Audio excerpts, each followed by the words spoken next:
Very good morning everyone, stock market চ্যানেলে আপনাদের সকলকে স্বাগত। আজকে 11 এপ্রিলে নিফটির নিচের দিকে সাপোর্ট লেভেলটা 22,450-500 এই লেভেলটা খুব ক্রুশিয়াল আজকের জন্য। মানে আগের দিন আমরা গিফট নিফটিকে অনেকটা পয়েন্ট গ্যাপ আপ হতে দেখলাম, 23,000-এর উপরেও চলে গেছিলো। এখন যদি আমি যখন ভিডিও করছি 150 পয়েন্ট নিচে দেখছি, কিন্তু 23,000-এর উপরে যাওয়ার জন্য মেবি আজকে আমাদের মার্কেটে এক্সপেক্টেড যে গ্যাপ আপ ওপেনিং হবে, সেটা যদি হয় তাহলে 22,500 লেভেলটা খুব ক্রুশিয়াল লেভেল থাকবে, আর উপরের দিকে 23,000 পর্যন্ত আপওয়ার্ড মুভমেন্ট দিতে পারে আজকে মার্কেট।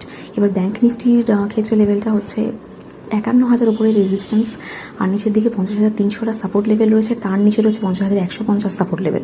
এছাড়া সেন্সেক্সের ক্ষেত্রে রয়েছে 74,800 লেভেলটা রেজিস্ট্যান্স, 73,800 রয়েছে সাপোর্ট লেভেল রয়েছে আজকে। এছাড়া আমাদের ওয়েডনেসডে আমরা যেটা দেখলাম, ইউএস মার্কেট 5.5% আর কি ডাউ জোন্সকে আমরা আপ থাকতে দেখলাম, ন্যাসড্যাককে 12% আপ দিয়ে তারপরে 8% মতো হতে দেখলাম, মানে অনেকখানি আপরাইজ দিয়েছিল।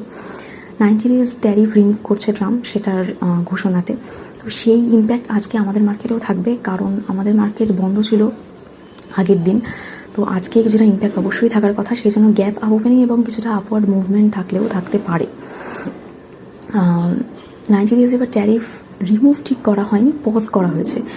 10% যে বেসলাইন ট্যারিফ সেটা রয়েছে, পজ কোনটা করা হলো, উনি যে লিস্ট টেনে 15টা কান্ট্রির ওপর প্লাস ইন্ডিয়ার ওপর যে ওই 26% ট্যারিফটা চাপিয়েছিলেন সেইটা পজ করা হয়েছে 90 দিনের জন্য। পরের দিকে জুলাই 9 থেকে সেটা আবার ইম্পোজ হওয়ার কথা উনি বলছেন।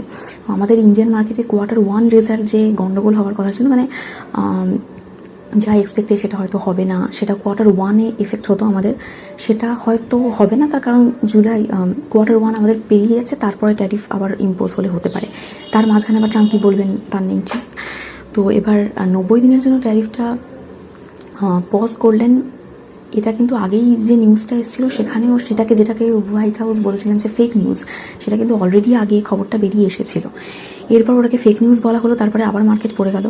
এরপরেই মানে 90 ডেজের ট্যারিফটা যে পজ করা হচ্ছে তার আগেই উনি একটা ট্রুথ সোশ্যাল, ওনার যে সোশ্যাল মিডিয়া হ্যান্ডেল রয়েছে সেখানে এইটাই ভালো সময় বাই করার জন্য এরকম একটা স্টেটমেন্ট দিয়েছিলেন।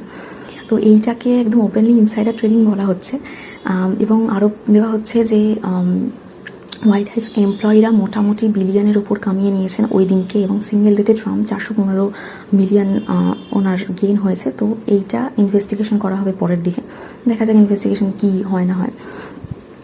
তো এবার মেনলি 90 ডেজ পজ কিসের জন্য? ইলন মাস্কের জন্য মেনলি হতে পারে, মানে এটাই সম্ভাবনা। কারণ ইলন মাস্ক আমরা জানি খবর যে ওনাকে আগের দিন উনি বলেছেন, যেটা ওনার অ্যাডভাইজার নাভারো যেটাকে আর কি বলছেন না মানতে বলেছিলেন, কিন্তু ট্রাম্প আর কি মেনলি ইলন মাস্কের জন্যই বলা যায় যে ট্যারিফটাকে কিছুদিনের জন্য পজ করলেন।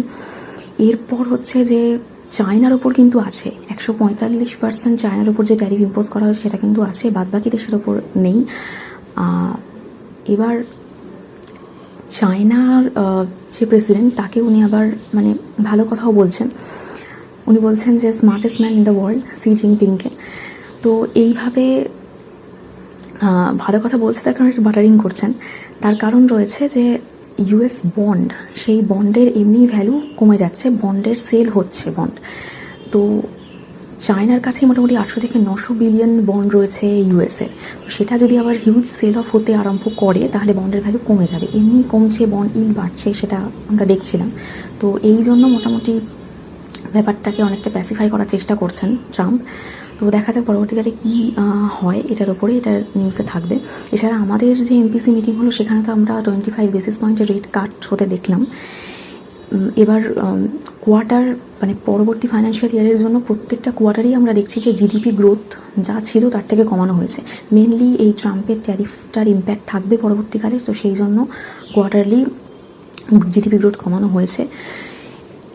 দেখা যাক এর পরবর্তীকালে সেরকমভাবে কী এফেক্টটা আমাদের মার্কেটে থাকে।